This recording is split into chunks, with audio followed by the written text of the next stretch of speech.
Hi friends, welcome to my channel. ఈరోజు అయితే టమాటా పచ్చడి చూపిస్తాను. దీనికోసం 2 కేజీస్ టమాటాలు, కొంచెం చింతపండు, తర్వాత వచ్చేసి ఆవాలు, మెంతులు, ఇవి మనం ఫ్రై చేసుకుని పొడి చేసుకోవాలన్నమాట. తర్వాత ఉప్పు, కారం, తర్వాత వచ్చేసి మనకి తాలింపులోకి ఎల్లిపాయలు, ఎండుమిర్చి, కరివేపాకు, ఇవి మొత్తం కావాలన్నమాట మనకైతే. ఇప్పుడైతే ప్రాసెస్ చూపిస్తాను. చాలా బాగుంటుంది, నిల్వ కూడా చేసుకోవచ్చు ఈ పచ్చడి 2 months వరకు. ముందైతే టమాటా ముక్కల్ని కొంచెం ఆయిల్ వేసి బాగా ఉడకబెట్టాలి. తర్వాత దీన్ని మనం పొడి చేసుకోవాలన్నమాట. కొంచెం ఆయిల్ గట్ట ఏమి వేయకుండా జస్ట్ ఫ్రై చేసేసి ఈ ఆవాలు, మెంతులు ఉన్నాయి కదా, వాటిని ఫ్రై చేసుకోవాలి, పొడి చేసుకోవాలి. చింతపండు కూడా వేసుకోవాలి, నానబెట్టుకోవాలి ఫస్టే. ఇప్పుడు చింతపండు కూడా వేస్తాను అనమాట. ఈ చింతపండు వేసేసి ఈ టమాటాలని బాగా ఉడకబెట్టాలి దగ్గరికి. వాటర్ అంతా పోవాలి.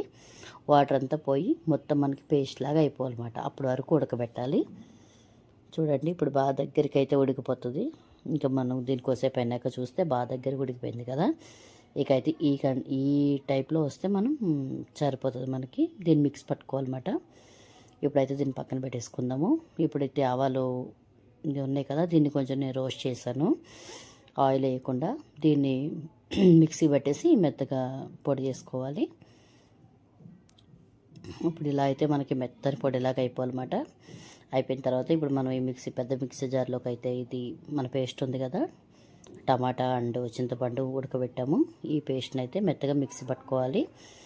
మిక్సీ పట్టుకొని ఇప్పుడైతే మిక్సీ పట్టేసిన తర్వాత కారం, మనకు కొంచెం పసుపు, నేను 2 కప్పులు కారం అయితే వేసాను. మెజర్మెంట్స్ చెప్పట్లేదు అనుకోకండి, నేను అది ఫస్ట్ చెప్దాం అనుకున్నాను, ఇంకా అలా అయిపోయింది అనమాట. ఈసారికి చూడండి, నెక్స్ట్ టైం అన్ని మీకు నచ్చితే మెజర్మెంట్స్ తోటి అన్నీ నేను చెప్తా, ఇంకా బాగా అర్థమయ్యేలాగా.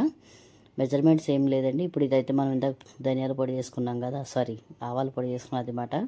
ఇక తాలింపు ఇది ఇందులో కలిపి మిక్స్ చేసేసుకోవాలి. 2 కేజీల టమాటాలకి నేను తీసుకున్నది 100 grams అన్నమాట కారము. ఇంకా ఉప్పు మన సరిపడా వేసుకోవాలి. ఈ ఆవాలు ఇవి ఉన్నాయి కదా, ఈ పొడి అయితే ఒక 2 spoons అయితే వేసనమాట. తర్వాత వచ్చేసి ఇంకా మనం తాలింపు అనేది బాగా చల్లగా అయ్యాక వేసుకోవాలి. వేడిగా ఉన్నప్పుడు వేసుకుంటే బూజు వచ్చేస్తుంది పచ్చడి. ఇది బాగా చల్లగా అయిన తర్వాత వేసుకుని బాగా కలుపుకోవాలి. బాగా కలుపుకున్న తర్వాత మనకు ఆయిల్ పైకి వస్తుంది. ఇక మన ఇష్టం, ఎలా తినవచ్చు. చాలా బాగుంటుంది టేస్ట్. నచ్చితే కనుక ఒక లైక్ చేయండి, కామెంట్ చేయండి. Thank you.